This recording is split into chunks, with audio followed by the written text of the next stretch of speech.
Hello everybody and welcome to another episode of Box Office Talk. This is the show where I break down what happened at the box office, see if my predictions for the top 5 are correct, and then make predictions for next week's top 5. So let's get right on into it. Last week I predicted that number 1 would be Glass, number 2 would be The Kid Who Would Be King, number 3 would be Serenity, number 4 would be The Upside, and number 5 would be Aquaman. And I unfortunately only got 1 out of 5 of my predictions right for this weekend. I guess I was correct in the fact that The Kid Who Would Be King and Serenity weren't going to place that high as far as like number 1 spot goes, but it also didn't really place as high as I predicted either, so let's get into what actually happened. Number 1 was once again Glass. Despite the fact that it got a little bit of an iffy response from a lot of people, it actually held over pretty well, making $19 million this weekend. That's a little bit over half of a drop of its initial weekend gross, but that's totally fine because that adds to a domestic total of $73 million, and worldwide it is already at $162 million, and that is far beyond its $20 million budget, like the doubling, tripling, quadrupling, all that. So M. Night Shyamalan was able to make a really big success out of this. Obviously, that's not a big surprise because he has been making a lot of cheaper films recently to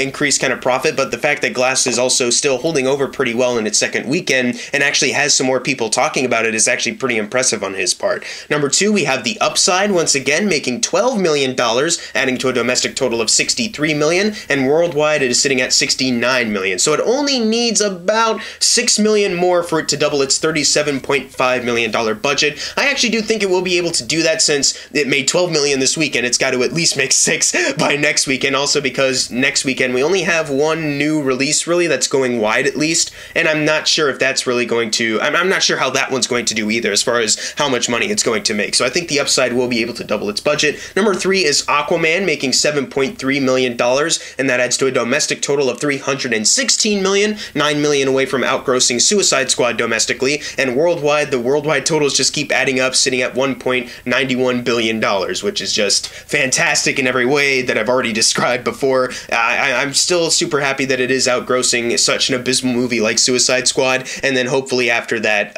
like 14 million more till it has to outgross Batman v Superman, which is very good to me.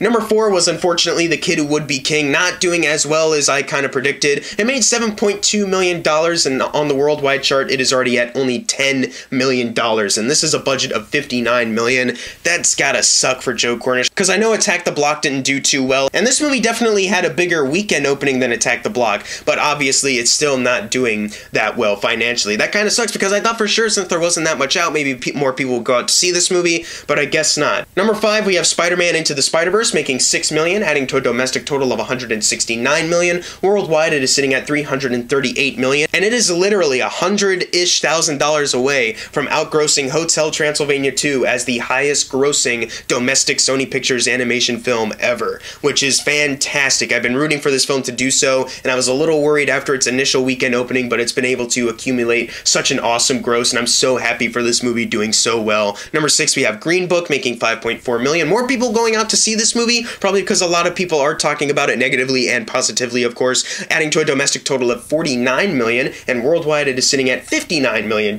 So originally it was like about in the 40s, but now it is over 50, and it's about to hit 60 million worldwide, which is very good. Number 7, we have A Dog's Way Home, making $5.2 million, adding to a domestic total of $30 million, and worldwide it is sitting at $41 million. So it just barely doubled its $18 million budget and made $5 million over that, so congratulations, people who make these dog thinking like they're not speaking, so it's like dog thinking movies, I guess. Number 8, we have Serenity. You all know my thoughts on this film if you've seen my review. It only made $4.8 million on a budget of $25 million, so we already have a pretty big flop for 2019. It needs about $50 million to be considered a success, and I don't think domestic or worldwide numbers, if they ever come out, will be able to cross over that threshold. I think Serenity is just kind of done. Number 9, we have Escape Room. I'm still waiting for the sequel announcement. Seriously, they've made enough money for it to warrant a sequel.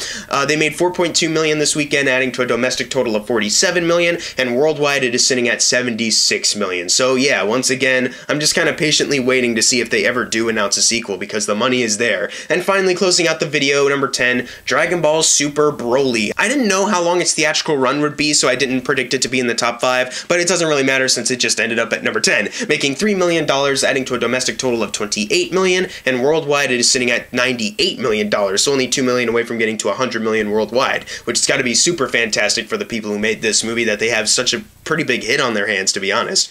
Now it's time for the fun part, the predictions for next week's top 5. Number 1, I'm gonna go with Miss Bala. I'm not too sure about that prediction, but screw it, I'll go with it anyways. Number 2, I think, will be Glass. Number 3, The Upside. Number 4, Aquaman. And number 5, The Kid Who Would Be King. But what are your predictions for next week's top 5? Leave it in the comments below. And as always, thank you guys for watching. Make sure to subscribe. I'm Jackson Fulcher. See you guys next time.